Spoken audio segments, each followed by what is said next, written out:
Hello everyone, welcome to complex engineering. तो अभी हम लोग बात करेंगे इंडस्ट्रियल कंट्रोलर के बारे में। तो ऑलरेडी हमने डिस्कस किया कंपनसेटर के बारे में, हमने डिस्कस किया था लीड कंपनसेटर के बारे में, हमने डिस्कस किया लैग कंपनसेटर के बारे में, हमने बात किया लैग लीड कंपनसेटर के बारे में। तो अभी हम लोग बात करने वाले कंट्रोलर के बारे में। तो जो कंट्रोलर होता है उसको हम लोग इंडस्ट्रियल कंट्रोलर भी बोलते हैं।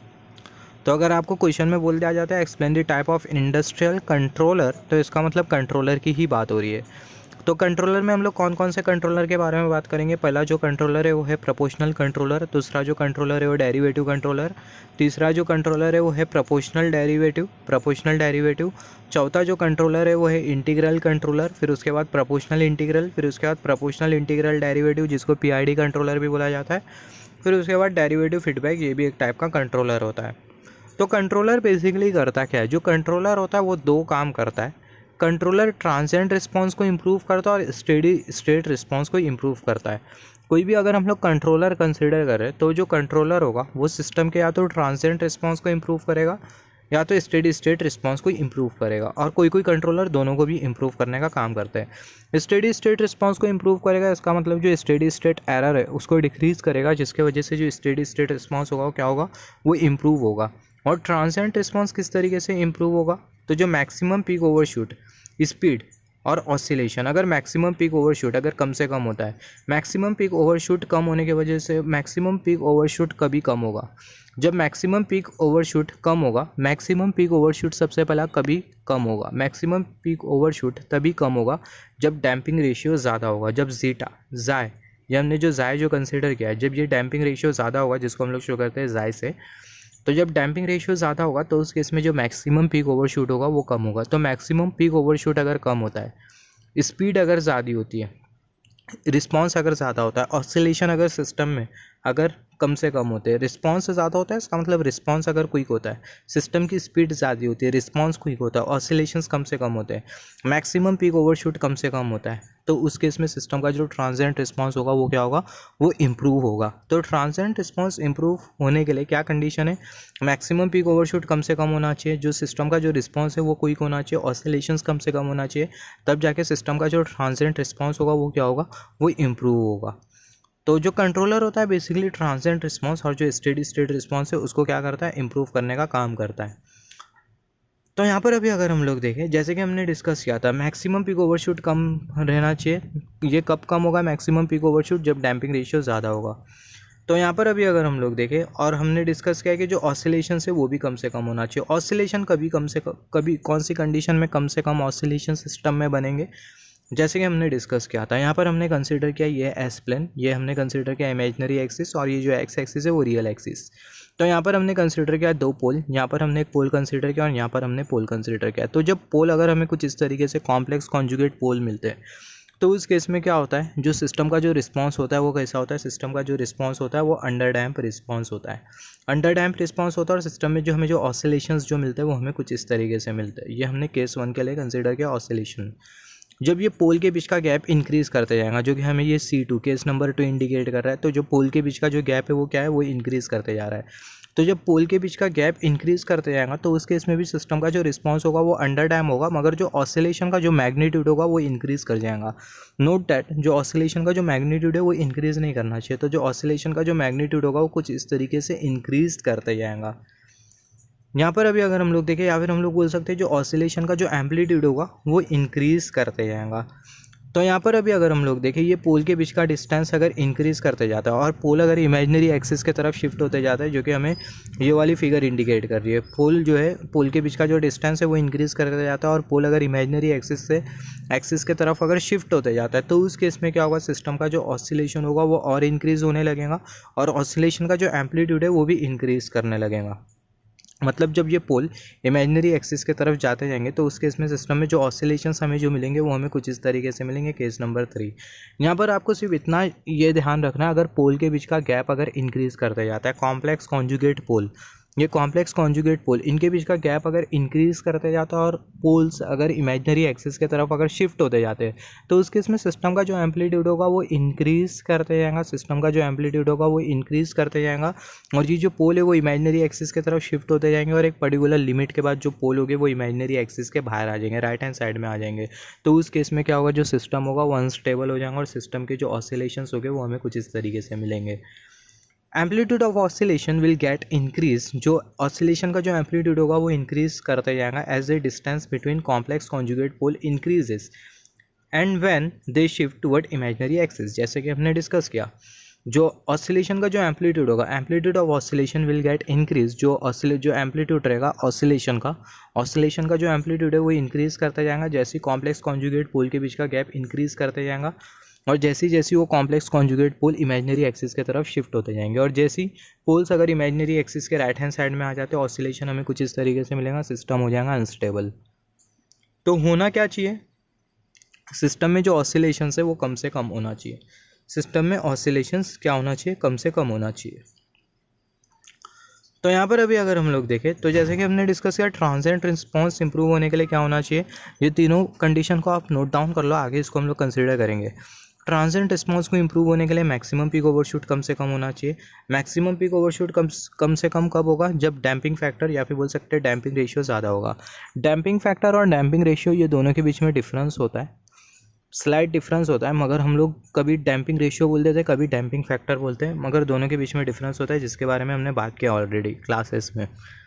तो यहाँ पर अभी अगर हम लोग देखें, जैसे कि हमने डिस्कस किया ट्रांजिएंट रिस्पांस इंप्रूव होने की वजह से मैक्सिमम ट्रांजिएंट रिस्पांस इंप्रूव होने के लिए जो मैक्सिमम पीक ओवरशूट है वो कम से कम होना चाहिए, जो सिस्टम की जो स्पीड है वो क्विक होना चाहिए, ऑसिलेशंस कम से कम होना चाहिए। अगर किसी कंट्रोलर के वजह से सिस्टम में ऑसिलेशंस कम से कम है, स्पीड अगर क्विक है या फिर बोल सकते हैं रिस्पांस अगर क्विक है और मैक्सिमम पीक ओवरशूट अगर कम से कम है, तो उस केस में जो कंट्रोलर है वो क्या कर रहा है, सिस्टम के ट्रांजिएंट रिस्पांस को इम्प्रूव कर रहा है। और सिमिलरली अगर कोई कंट्रोलर अगर स्टेडी स्टेट एरर को अगर कम कर देता है तो इसका मतलब वो जो कंट्रोलर है वो किसको इंप्रूव कर रहा है, वो जो कंट्रोलर है वो स्टेडी स्टेट रिस्पांस को इंप्रूव कर रहा है। तो सबसे पहले कंट्रोलर के बारे में बात करेंगे। पहला वाला जो कंट्रोलर है वो है प्रोपोर्शनल कंट्रोलर। तो प्रोपोर्शनल कंट्रोलर में हम लोग एक प्रोपोर्शनल कांस्टेंट कंसीडर कर लेते हैं सिस्टम के ट्रांसफर फंक्शन के साथ, हैंस जो कंट्रोलर होता है उसको हम लोग बोलते हैं प्रोपोर्शनल कंट्रोलर। तो यहाँ पर हमने कंसीडर किया है समिंग पॉइंट, यहाँ पर हमने प्रोपोर्शनल कंट्रोलर लगा के रखे और यहाँ पर हमने कंसीडर किया सिस्टम, और ये सिस्टम का transfer function omega n square और डिनोमिनेटर में एस टाइम्स एस प्लस 2 जाए ओमेगा एन। और यहाँ पर बहुत हद तक ये क्लियर है कि जो फीडबैक है वो है यूनिटी फीडबैक, जो फीडबैक है वो है unity feedback, H of S की जो वैल्यू है कितनी है वो है 1। तो यहाँ से हम लोग लिख सकते हैं सिस्टम का ट्रांसफ़र फंक्शन, यहाँ पर ये जो के है अगर इसको अगर हम लोग सिस्टम के ट्रांसफ़र फंक्शन के साथ मल्टीप्लाई कर दें तो हमें मिल जाएगा के ओमेगा एन स्क्वायर, और डिनोमिनेटर में ये जो एस है उसको हम लोग एस के साथ मल्टीप्लाई कर देंगे तो हमें मिल जाएगा एस स्क्वायर, एस को हम लोग 2 जाए ओमेगा एन के साथ मल्टीप्लाई कर देंगे तो हमें मिल जाएगा 2 जाए ओमेगा एन एस।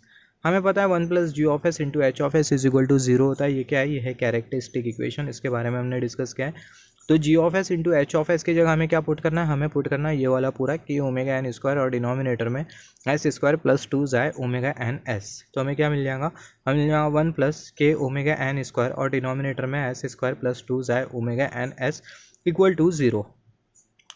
यहाँ पर ये जो एस स्क्वायर प्लस 2 जाए ओमेगा एन एस, इसको हम लोग 1 के साथ मल्टीप्लाई कर देंगे तो मिल जाएगा एस स्क्वायर प्लस 2 जाए omega N S plus sign k omega n square. तो के ओमेगा एन स्क्वायर हमने यहाँ पर कंसिडर किया इज इक्वल टू 0। यहाँ पर अभी अगर हम लोग देखें अभी नेक्स्ट स्टेप में क्या होगा, अभी यहाँ पर अभी अगर हम लोग देखें मान लेते हैं जो कंट्रोलर है अगर ये लगा नहीं होता, ये प्रोपोर्शनल कंट्रोलर लगा नहीं होता तो हमें जो रिलेशन जो मिलता है वो हमें कुछ इस तरीके से मिलता है। ये जो के जो अपीयर कर रहा है वो हमें नहीं मिलता, तो हमें मिलता है एस स्क्वायर प्लस 2 जाए omega N S plus omega n square is equal to 0। तो जो ओमेगा एन स्क्वायर है उसको हम लोग के ओमेगा एन स्क्वायर के साथ कंपेयर कर सकते हैं। तो omega n square is equal to k omega n square, इसके आगे हम लोग लिख सकते हैं omega n is equal to under root के ओमेगा एन। तो यहाँ पर ये जो ओमेगा एन हमें जो दिखाई दे रहा है इसके जगह क्या पुट कर देंगे अंडर रूट के ओमेगा एन। तो हमें क्या मिल जाएगा, हमें मिल जाएगा एस स्क्वायर प्लस 2 जाए omega N S plus under root के omega N whole square, under root के omega N whole square is equal to 0। यहाँ पर अभी अगर हम लोग देखें नेक्स्ट स्टेप में हमें मिल जाएगा एस स्क्वायर प्लस 2 जाए, यहाँ पर ये जो जाए हमें जो दिखाई दे रहा है इसके साथ हम लोग अंडर रूट के को मल्टीप्लाई डिवाइड कर देंगे तो हमें मिल जाएगा जाए डिनोमिनेटर में अंडर रूट के, ये जो एस स्क्वायर है उसको हमने यहाँ पर लिखा, ये जो प्लस 2 जो दिखाई दे रहा है उसको हमने यहाँ पर लिखा, ये जाए को हमने यहाँ पर लिखा डिनोमिनेटर में अंडर रूट के और यहाँ पर भी अंडर रूट के ये जो ओमेगा एन एस है उसको हमने यहाँ पर लिखा प्लस साइन, ये पूरे को हमने यहाँ पर लिखा अंडर रूट के omega n square is equal to 0। तो यहाँ पर अभी अगर हम लोग देखें यहाँ पर इसके बाद क्या होगा, जो जाई होगा वो डिक्रीज़ कर जाएगा, जाई डिक्रीज़ कर जाएगा। यहाँ पर बहुत हद तक क्लियर है कि जो जाई है वो डिक्रीज़ कर रहा है।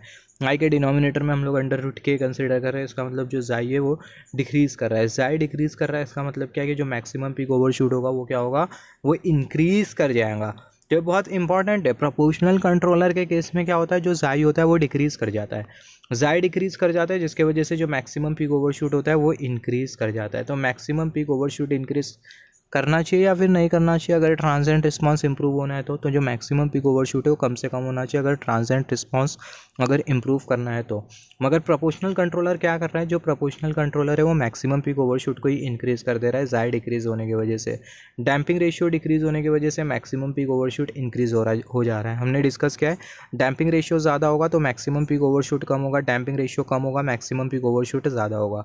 तो यहाँ पर बहुत हद तक क्लियर है कि जो डैम्पिंग रेशियो है वो कम है, जिसके वजह से जो मैक्सिमम पीक ओवरशूट है वो इंक्रीज़ कर जा रहा है। तो प्रोपोर्शनल कंट्रोलर अगर कोई सिस्टम में आप लगा रहे हो तो जो मैक्सिमम पीक ओवरशूट होगा वो इंक्रीज़ कर जाएगा, आपका ट्रांजिएंट रिस्पांस बिगड़ जाएगा। अब देखते हैं प्रोपोर्शनल कंट्रोलर और क्या क्या करता है। तो यहाँ पर हमने कंसिडर किया है, अब देखते हैं प्रोपोर्शनल कंट्रोलर और क्या क्या करता है। तो यहाँ पर अभी अगर हम लोग देखें, यहाँ पर हमने कंसिडर किया है सिस्टम, और ये सिस्टम का हमने ट्रांसफ़र फंक्शन कंसिडर किया है 1/s+1 s+2 s+3, और यहाँ पर ये यूनिटी फीडबैक और ये प्रोपोर्शनल कंट्रोलर ये समिंग पॉइंट।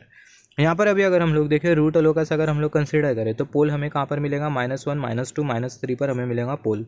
तो यहाँ पर हमने रूट लोकस कंसिडर किया है, यहाँ पर हमने इमेजिनरी एक्सिस कंसिडर किया है, यहाँ पर ये हमने रियल एक्सिस कंसिडर किया है। तो एक जो पोल है हमें ओरिजिन पोल दिखाई दे रहा है क्या, यहाँ पर नहीं दिखाई दे रहा है। एक जो पोल है वो हमें -1 पर मिलेगा, दूसरा जो पोल है -2 पर मिलेगा, तीसरा जो पोल है वो हमें -3 पर मिलेगा।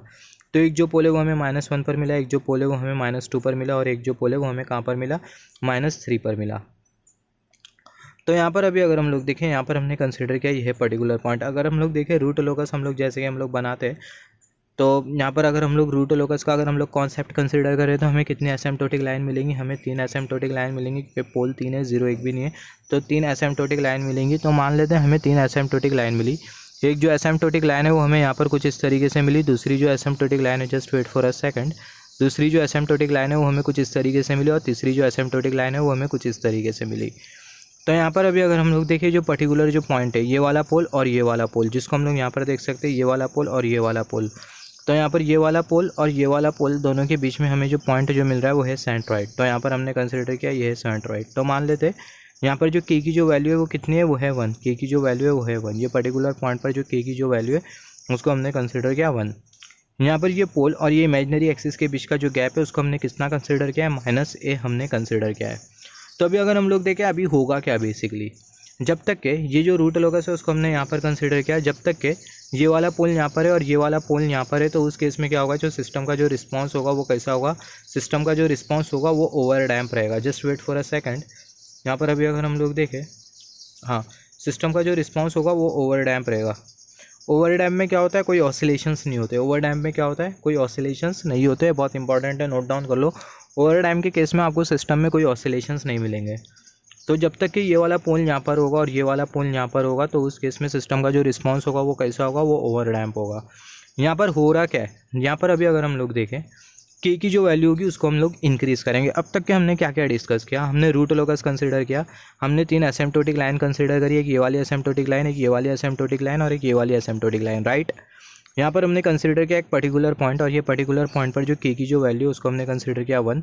ये पोल और ये इमेजिनरी एक्सिस के बीच का जो गैप है वो हमने कंसिडर किया -है, जिसके बारे में हम लोग बात करेंगे। तो अभी हम लोग क्या करेंगे, ये प्रोपोर्शनल कंट्रोलर में जो के की जो वैल्यू है उसको हम लोग इंक्रीज़ करेंगे। तो जब हम लोग के की वैल्यू को इंक्रीज़ करेंगे तो उस केस में क्या होगा, ये जो पोल हो गए वो एक दूसरे के क्लोज में आएंगे, ये जो पोल है वो एक दूसरे के क्लोज में आएंगे। ये दोनों जो पोल है उसको हमने यहाँ पर कंसिडर किया। तो ये वाला जो पोल होगा वो लेफ्ट हैंड साइड की तरफ मूव करेगा कर्सर की टिप, और ये वाला जो पोल होगा वो राइट हैंड साइड की तरफ मूव करेगा कभी जब हम लोग के की वैल्यू को इंक्रीज़ करेंगे। और जब तक कि ये वाला पोल और ये वाला पोल एक दूसरे पर ओवरलैप नहीं हो जाते, जिसको हम लोग बोलते हैं, तभी सिस्टम का रिस्पॉन्स क्रिटिकली डैम्प होता है। जब तक कि ये वाला पोल और ये वाला पोल एक दूसरे पर ओवरलैप नहीं होंगे तब तक कि सिस्टम का जो रिस्पॉन्स होगा वो कैसा होगा, सिस्टम का जो रिस्पॉन्स होगा वो ओवर डैम्प होगा, और ओवर डैम्प में हमें कोई ऑसिलेशंस नहीं मिलते, राइट। ओवर डैम्प में हमें कोई ऑसिलेशंस नहीं मिलते। तो हम लोग ये के की वैल्यू इंक्रीज़ करेंगे, जिसके वजह से ये वाला पोल यहाँ से यहाँ पर शिफ्ट होगा, ये वाला जो पोल है, ये वाला जो पोल है यहाँ से यहाँ पर शिफ्ट होगा, कर्सर की टिप, ये वाला जो पोल है वो यहाँ से यहाँ पर शिफ्ट होगा। फिर उसके बाद क्या होगा, के की वैल्यू को हम लोग इंक्रीज़ करते जाएंगे एक पर्टिकुलर टाइम पर। ये दोनों जो पोल हो गए, ये जो पर्टिकुलर हमें जो पॉइंट जो दिखाई दे रहा है उस पर आके ओवरलैप कर जाएंगे। उस केस में सिस्टम का जो रिस्पांस होगा वो कैसा होगा, वो क्रिटिकली डैम्प रिस्पांस होगा। हम लोग के की वैल्यू को और इंक्रीज़ करेंगे, जिसके वजह से एक जो पोल होगा वो क्या होगा, एक जो पोल है वो यहाँ पर चले जाएगा और दूसरा जो पोल है वो यहाँ पर चले जाएगा, जो कि हम लोग यहाँ पर देख सकते हैं। एक जो पोल है वो यहाँ पर चले जाएगा और दूसरा जो पोल है वो यहाँ पर चले जाएगा। ये सब हमने डिस्कस किया रूट लोकस के कॉन्सेप्ट में। अगर आपको रूट लोकस नहीं पता है तो आपको ये नहीं समझेगा। तो एक जो पोल होगा वो कहाँ पर चले जाएगा, यहाँ पर चले जाएगा, और एक जो पोल है वो क्या होगा, वो यहाँ पर चले जाएगा। तो यहाँ पर बहुत अच्छे के क्लियर है कि जब पोल्स कुछ इस तरीके से प्रोपगेट करेंगे, कुछ इस तरीके से प्रोपगेट कर रहे पोल्स, कुछ आगे इस तरीके से आगे बढ़ रहे के की वैल्यू इंक्रीज़ करने की वजह से, तो पोल के बीच का जो गैप है वो क्या हो रहा है, वो इंक्रीज़ करते जा रहा है। और जब के की वैल्यू 1 से ज़्यादा होगी, जब के की वैल्यू 1 से ज़्यादा होगी तो उस केस में एक जो पोल होगा वो यहाँ पर चले जाएगा और दूसरा जो पोल है वो कहाँ पर चले जाएगा, दूसरा जो पोल है वो यहाँ पर कुछ इस तरीके से चले जाएगा। तो उस केस में सिस्टम का जो रिस्पॉन्स होगा वो कैसा होगा, सिस्टम का जो रिस्पॉन्स होगा वो अंडर डैम्प रिस्पॉन्स होगा। अंडर डैम्प रिस्पॉन्स में हमें सिस्टम में ऑसिलेशंस मिलते हैं, ओवर डैम्प रिस्पॉन्स में सिस्टम में आपको ऑसिलेशंस नहीं मिलेंगे।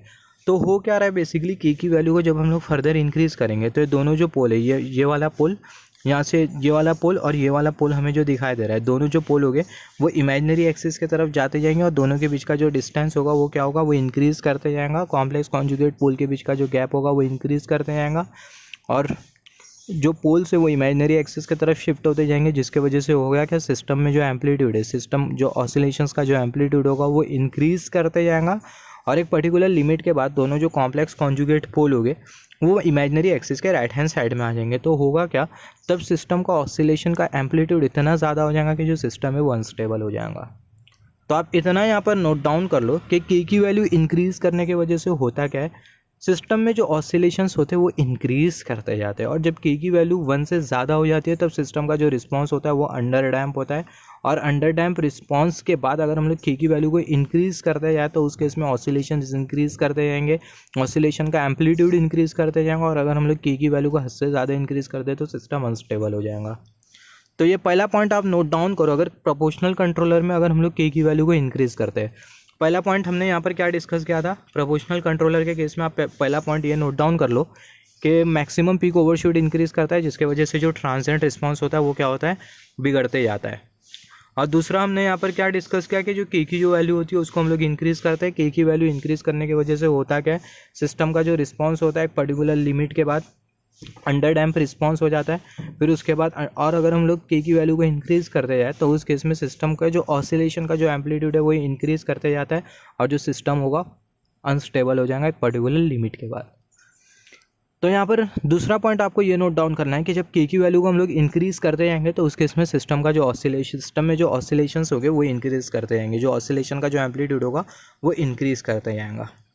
तो यहाँ पर हमने प्रोपोर्शनल कंट्रोलर की हमने दो चीज़ें देखी कि प्रोपोर्शनल कंट्रोलर में जो मैक्सिमम पीक ओवरशूट होता है वो क्या हो जाता है, मैक्सिमम पीक ओवरशूट इंक्रीज़ कर जाता है। और दूसरा हमने ये देखा कि सिस्टम में ऑसिलेशन बनने लगते हैं, इंक्रीज़ करने लगते हैं, ऑसिलेशंस का एम्पलीट्यूड इंक्रीज़ करता है जब हम लोग के की वैल्यू को इंक्रीज़ करते हैं। अभी अगर हम लोग देखें नेक्स्ट, अगर हम लोग देखें जैसे कि हमने डिस्कस किया ये पोल और ये इमेजिनरी एक्सिस दोनों के बीच का जो गैप है वो कितना है, वो है ए। आप इसको ए कंसीडर कर सकते हो, माइनस ए नहीं भी कंसीडर करें तो भी चलेगा। हमें पता है जो टाइम कांस्टेंट होता है माइनस ए कंसीडर कर ही लो, क्योंकि टाइम कांस्टेंट का जो रिलेशन होता है -1 divided by real part of the dominant pole. तो यहाँ पर अभी अगर हम लोग देखें टाइम कांस्टेंट हमें पता है वो बराबर में होता है 1/n, मतलब time constant is equal to -1 denominator में real part of the dominant pole. तो यहाँ पर ये डोमिनेंट पोल कौन सा है, ये वाला पोल। डोमिनेंट पोल मतलब वो वाला पोल जिसका जो इफेक्ट होता है वो सबसे ज़्यादा होता है। तो यहाँ पर अभी अगर हम लोग देखें यहाँ पर ये हमने -1 कंसीडर किया और यहाँ पर अगर हम लोग देखें यहाँ पर ये क्या बोला गया है, real part of the dominant pole, real part of the dominant pole. तो यहाँ पर आपको क्या पुट करना है, -a पुट करना है। एक्चुअली मैंने यहाँ पर गलत बोल दिया था, टाइम कांस्टेंट के लिए ये रिलेशन नहीं होता। अभी देखते हैं हमें एक्चुअल में क्या मिलेगा। आप इसको कंसीडर मत करना, जैसे कि मैंने थोड़े टाइम पहले बोला तो टाइम कांस्टेंट के लिए क्या रिलेशन होता है, अब तक के हमने क्या डिस्कस किया, आप कंफ्यूज ना हो मैं फिर से रिपीट कर देता हूँ। प्रोपोर्शनल कंट्रोलर में जो मैक्सिमम पीक ओवरशूट होता है वो इंक्रीज़ करता है और जो ऑसिलेशंस होते हैं वो क्या होते हैं, वो इंक्रीज़ करते हैं। अब आगे हम लोग क्या डिस्कस करेंगे, यहाँ पर ये पोल और ये इमेजिनरी एक्सिस दोनों के बीच का जो गैप है उसको हमने कंसिडर किया माइनस है। टाइम कांस्टेंट का जो फॉर्मूला होता है वो होता है -1, डिनोमिनेटर में real part of the dominant pole, real part of the dominant pole, dominant pole मतलब वो वाले पोल जो कि इमेजिनरी एक्सिस के क्लोज में हो, तो ये वाला पोल, तो ये वाला जो पोल है, ये वाला पोल और इमेजिनरी एक्सिस दोनों के बीच का गैप कितना है, माइनस है। तो real part of the dominant pole यहाँ पर हमें पुट करना है माइनस है, तो हमें क्या मिल जाएगा, -1, डिनोमिनेटर में माइनस है तो माइनस माइनस हट जाएगा तो हमें मिल जाएगा t is equal to 1/a, time constant is equal to 1/a। और जैसे कि हमने डिस्कस किया dominant pole, pole close to the imaginary axis, और जैसे कि हमने थोड़े टाइम पहले डिस्कस किया था ओवर डैम के केस में कोई ऑसिलेशंस नहीं होता, और जब ओवर डैम का केस होगा उस केस में कोई ऑसिलेशन नहीं होगा और जो मैक्सिमम पीक ओवरशूट होगा वो इंक्रीज़ करेगा और जो सिस्टम का जो रिस्पांस होगा वो भी क्या होगा, वो इंक्रीज़ करेगा। और ओवर डैम का केस हमें कब मिलेगा, ओवर डैम का केस हमें कब मिलेगा, जब तक कि ये वाला पोल यहाँ से यहाँ पर नहीं आ जाता और ये वाला पोल यहाँ से यहाँ पर नहीं आ जाता, मतलब जब तक के दोनों पोल इमेजिनरी एक्सिस पर ही लाई करेंगे और दोनों पोल एक दूसरे पर ओवरलैप नहीं करेंगे तब तक के सिस्टम का जो रिस्पांस होगा वो ओवर डैम्प रिस्पांस होगा। ओवर डैम्प में हमें कोई ऑसिलेशन नहीं मिलेगा, मैक्सिमम पीक ओवरशूट इंक्रीज़ करेगा और जो सिस्टम का जो रिस्पांस होगा वो क्या होगा, सिस्टम का जो रिस्पांस है वो भी इंक्रीज़ करेगा। इंपॉर्टेंट है, आप इसको नोट डाउन कर लेना। तो यहाँ पर अभी अगर हम लोग देखें, जैसे कि हमने डिस्कस किया real part of the dominant pole, इसके जगह हमें क्या पुट करना था, माइनस है, तो हमें क्या मिल जाएगा, हमें मिल जाएगा -1/- है जो कि हमें दे देगा t is equal to 1/a। यहाँ पर बहुत हद तक ये क्लियर है, a की वैल्यू अगर इंक्रीज़ करेंगी तो उस केस में क्या होगा, जो टाइम कॉन्स्टेंट होगा वो क्या होगा, वो डिक्रीज़ करेगा।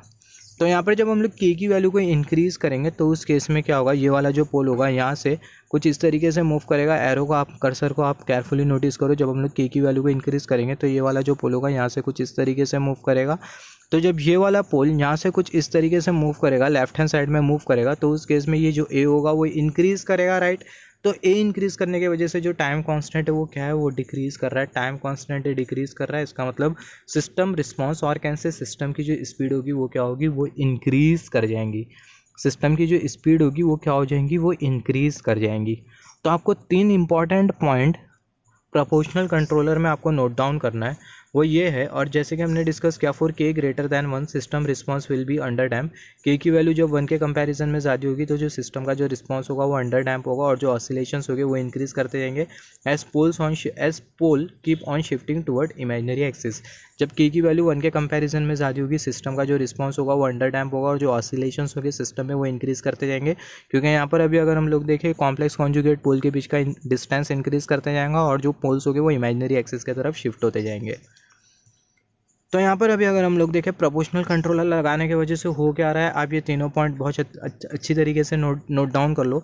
ड्यू टू प्रोपोर्शनल कंट्रोलर लगाने की वजह से जो डैम्पिंग फैक्टर है वो डिक्रीज़ कर रहा है। डैम्पिंग फैक्टर डिक्रीज़ कर रहा है या फिर बोल सकते हैं डैम्पिंग रेशियो डिक्रीज़ कर रहा है, जिसके वजह से विच इंक्रीजिंग पीक ओवरशूट, जिसके वजह से जो मैक्सिमम पीक ओवरशूट है वो इंक्रीज़ कर रहा है। हैंस जो ट्रांजिएंट रिस्पॉन्स है सिस्टम का वो इंप्रूव नहीं करेगा। दूसरा प्रोपोर्शनल कंट्रोलर लगाने की वजह से हो क्या रहा है, पहला पॉइंट जैसे कि अगर मैं सिंपल वर्ड में बोलूँ, मैक्सिमम पीक ओवरशूट इंक्रीज करेगा, ट्रांजिएंट रिस्पांस बिगड़ जाएगा। For the value of k greater than 1, अगर k की वैल्यू 1 से ज़्यादा हो जाती है तो जो सिस्टम का जो रिस्पांस होगा वो अंडर डैम्प होगा, which will increase the oscillation in the system, जिसके वजह से सिस्टम में ऑसिलेशंस के एम्पलीट्यूड इंक्रीज करेंगे, which is not improving the transient response of this system and system will become unstable after a range of k, after a particular range of k। तो जैसे कि हमने डिस्कस किया k की value अगर 1 से ज़्यादा होगी तो जो सिस्टम का जो रिस्पांस होगा वो कैसा होगा, अंडर डैम्प रिस्पांस होगा, जिसके वजह से जो ऑसिलेशन के जो एम्पलीट्यूड होंगे वो इंक्रीज़ करने लगेंगे, क्योंकि जो पोल्स होंगे कॉम्प्लेक्स कॉन्जुगेट पोल उनके बीच का डिस्टेंस इंक्रीज़ करने लगेगा और वो जो पोल्स होंगे वो इमेजिनरी एक्सिस की तरफ शिफ्ट होते जाएंगे और एक पर्टिकुलर लिमिट के बाद वो जो पोल होंगे वो आरएचएस में आ जाएंगे, सिस्टम अनस्टेबल हो जाएगा। तो सिस्टम में जो ऑसिलेशन है वो इंक्रीज़ कर रहा है जब हम लोग k की वैल्यू को इंक्रीज़ कर रहे हैं। Due to increase in value of k from zero, जब k की वैल्यू को हम लोग इंक्रीज़ करेंगे 0 से, जो सिस्टम का जो रिस्पांस होगा वो ओवर डैम्प होगा, जो कि टाइम कांस्टेंट को which will decrease the time constant, जो कि टाइम कांस्टेंट को डिक्रीज़ कर देगा और जो स्पीड होगी सिस्टम की वो इंक्रीज़ करेंगे and the speed of the system will increase which will cause improvement in transient response, जिसके वजह से जो ट्रांजिएंट रिस्पॉन्स है वो इम्प्रूव कर जाएगा। तो यहाँ पर ये प्रोपोर्शनल कंट्रोलर की वजह से हो क्या रहा है, आपका जो प्रोपोर्शनल कंट्रोलर है मैक्सिमम पीक ओवरशूट को तो इंक्रीज़ कर दे रहा है, ट्रांजिएंट रिस्पांस ख़राब हो जाएगा। स्पीड को जो सिस्टम का जो रिस्पांस होगा प्रोपोर्शनल कंट्रोलर लगाने पर वो क्विक होगा, मगर सिस्टम में जो ऑसिलेशंस होंगे वो भी इंक्रीज़ करेंगे। जब आप के की वैल्यू को इंक्रीज़ करोगे तो ओवरऑल जो ट्रांसिएंट परफॉर्मेंस है प्रोपोर्शनल कंट्रोलर लगाने की वजह से जो ट्रांसिएंट परफॉर्मेंस होती है वो बहुत घटिया होती है, बहुत ख़राब होती है। सिस्टम का रिस्पॉन्स तो क्विक होगा, आप प्रोपोर्शनल कंट्रोलर लगा रहे हो, सिस्टम का जो रिस्पॉन्स होगा वो क्विक होगा, मगर सिस्टम का रिस्पांस क्विक हो रहा है मगर ये दोनों जो फैक्टर है वो बिगड़ते जा रहे हैं, तो उस केस में ओवरऑल जो ट्रांजिएंट रिस्पांस होगा वो थोड़ा बिगड़ते जाएगा प्रोपोर्शनल कंट्रोलर लगाने पर। अभी हम लोग देखते हैं प्रोपोर्शनल कंट्रोलर क्या कमाल करता है स्टेडी स्टेट रिस्पांस पर। तो यहाँ पर हमने कंसिडर किया सिस्टम का ट्रांसफ़र फंक्शन, ये हमने कंसिडर किया सिस्टम का transfer function omega n square denominator में एस टाइम्स एस प्लस 2 जाए ओमेगा एन, और यहाँ पर हमने प्रोपोर्शनल कंट्रोलर लगा दिया। इसके आगे हम लोग लिख सकते हैं G of S into H of s is equal to omega n square और डिनोमिनेटर में एस टाइम्स एस प्लस 2 जाए ओमेगा एन। यहाँ पर अभी अगर हम लोग वेलोसिटी एरर कोएफिशिएंट कंसिडर करें तो हमें यहाँ K v is equal to limit s tends to zero s into ji of S into H of s. हमें यहाँ K v is equal to limit s tends to zero, ये जो s है उसको हमने यहाँ पर लिखा G of S into H of s, इसके जगह पुट करना ये वाला पूरा, हमें मिल जाएगा ओमेगा एन स्क्वायर और डिनोमिनेटर में एस टाइम्स एस प्लस 2 जाए ओमेगा एन। यहाँ से एस कैंसिल हो जाएगा, यहाँ से एस कैंसिल हो जाएगा, मिल जाएगा k v is equal to limit s tends to zero omega n square और डिनोमिनेटर में एस प्लस 2 जाए ओमेगा एन। एस की जो लिमिट है वो है 0, तो यहाँ पर ये 0 पुट कर देंगे तो हमें मिल जाएगा k v is equal to omega n square denominator में 2 जाए ओमेगा एन। यहाँ से एक ओमेगा एन कैंसिल, यहाँ पर 2 ओमेगा एन है तो न्यूमरेटर से एक ओमेगा एन कैंसिल, हमें मिल जाएगा ओमेगा एन और डिनोमिनेटर में 2 जाए। हमें बताया जो स्टेडी स्टेट एरर होता है वो बराबर में होता है 1 velocity error coefficient. K we के जगह हम लोग क्या पुट कर सकते हैं ओमेगा एन अपॉन 2 जाए, तो हमें मिल जाएगा 1 ओमेगा एन अपॉन 2 जाए। 2 जाए को न्यूमरेटर में भेज देंगे तो हमें मिल जाएगा 2 जाए अपॉन ओमेगा एन। तो हमें जो स्टेडी स्टेट एरर मिला जब हमने सिस्टम में कंट्रोलर नहीं लगाया तो हमें स्टेडी स्टेट एरर मिला, steady state error is equal to 2 जाए upon omega n when no proportional controller is present in the system. जब सिस्टम में प्रोपोर्शनल कंट्रोलर प्रेजेंट नहीं था तो हमें स्टेडी स्टेट एरर मिला 2 जाए, जो कि 2 जाए और डिनोमिनेटर में ओमेगा एन। अभी हम लोग क्या करेंगे, हम लोग कंट्रोलर लगा देंगे। तो हम लोग जब कंट्रोलर लगा देंगे, प्रोपोर्शनल कंट्रोलर लगा देंगे, तो जो ट्रांसफ़र फंक्शन है उसके साथ हम लोग सिंपली के को मल्टीप्लाई कर देंगे, तो हमें मिल जाएगा G of S into H of s is equal to K into omega n square denominator में एस टाइम्स एस प्लस 2 जाए omega n. Velocity error coefficient K v ये बराबर में होता है limit s tends to zero s into ji of S into H of s. G of S into H of s इसके जगह put कर देंगे ये वाला पूरा, हमें मिल जाएगा k v is equal to limit s tends to zero s into ji of S into H of s, इसके जगह पुट करना ये वाला पूरा, मिल जाएगा के ओमेगा एन स्क्वायर और डिनोमिनेटर में एस टाइम्स एस प्लस 2 जाए ओमेगा एन। यहाँ पर अभी अगर हम लोग देखें यहाँ से एस कैंसिल हो जाएगा, यहाँ से एस कैंसिल हो जाएगा, k v is equal to limit s tends to zero k omega n square और डिनोमिनेटर में एस प्लस 2 जाए ओमेगा एन। इसके आगे हमें मिल जाएगा k v is equal to जो एस की जो लिमिट है वो है 0, तो यहाँ पर 0 पुट कर देंगे तो मिल जाएगा k v is equal to k omega n square और डिनोमिनेटर में 2 जाए ओमेगा एन। यहाँ से ओमेगा एन, यहाँ से ओमेगा एन कैंसिल, तो हमें मिल जाएगा के ओमेगा एन और डिनोमिनेटर में 2 जाए। हमें पता है स्टेडी स्टेट एरर होता है 1 अपॉन के we velocity error coefficient, K we की जगह पुट कर देंगे ये वाला पूरा के ओमेगा एन डिनोमिनेटर में 2 जाए, तो हमें मिल जाएगा 1 अपॉन के ओमेगा एन डिनोमिनेटर में 2 जाए। 2 जाए न्यूमरेटर में चले जाएगा तो हमें मिल जाएगा 2 जाए डिनोमिनेटर में के ओमेगा एन। इसके आगे हम लोग लिख सकते हैं स्टेडी स्टेट एरर हमें मिल जाएगा 1 अपॉन के इंटू 2 जाए और डिनोमिनेटर में ओमेगा एन। तो यहाँ पर बहुत ज़्यादा क्लियर है कि 1 अपॉन के हम लोग कंसिडर कर रहे हैं ये 2 जाए अपॉन ओमेगा एन के साथ। इसका मतलब क्या है कि जो स्टेडी स्टेट एरर होगा वो रिड्यूस कर जाएगा, जिसके वजह से जो स्टेडी स्टेट रिस्पॉन्स है वो इंप्रूव कर जाएगा। तो प्रोपोर्शनल कंट्रोलर को अगर हम लोग सिस्टम में लगाते हैं, प्रोपोर्शनल कंट्रोलर ट्रांजिएंट रिस्पॉन्स की तो वाट लगा देगा, मगर जो स्टेडी स्टेट रिस्पॉन्स है उसको क्या करेगा, इम्प्रूव करेगा। तो when proportional controller is added in this system, जब हम लोग प्रोपोर्शनल कंट्रोलर को सिस्टम में अगर हम लोग लगाते steady state error is improving, या फिर बोल सकते हैं steady state error is decreasing, जो कि इम्प्रूव करेगा स्टेडी स्टेट रिस्पॉन्स को सिस्टम के, which will improve the steady state response of the system. तो प्रोपोर्शनल कंट्रोलर कर क्या रहा है, सिस्टम में आपने प्रोपोर्शनल कंट्रोलर लगाया तो जो ऑसिलेशन का जो एम्पलीट्यूड होगा वो इंक्रीज़ करेगा, ट्रांजिएंट रिस्पॉन्स बिगड़ेगा। टाइम कांस्टेंट डिक्रीज़ करेगा, ट्रांजिएंट रिस्पॉन्स सुधरेगा, मगर कुछ मतलब नहीं है। मैक्सिमम पीक ओवरशूट इंक्रीज़ कर जाएगा, डैम्पिंग रेशियो डिक्रीज़ करने की वजह से अगेन जो ट्रांजिएंट रिस्पॉन्स होगा वो क्या होगा, वो बिगड़ जाएगा। मगर जो स्टेडी स्टेट एरर है वो डिक्रीज़ कर जाएगा, जिसकी वजह से जो स्टेडी स्टेट रिस्पॉन्स है वो क्या होगा, वो इम्प्रूव कर जाएगा। स्टेडी स्टेट रिस्पॉन्स इम्प्रूव कर जाएगा प्रोपोर्शनल कंट्रोलर लगाने पर।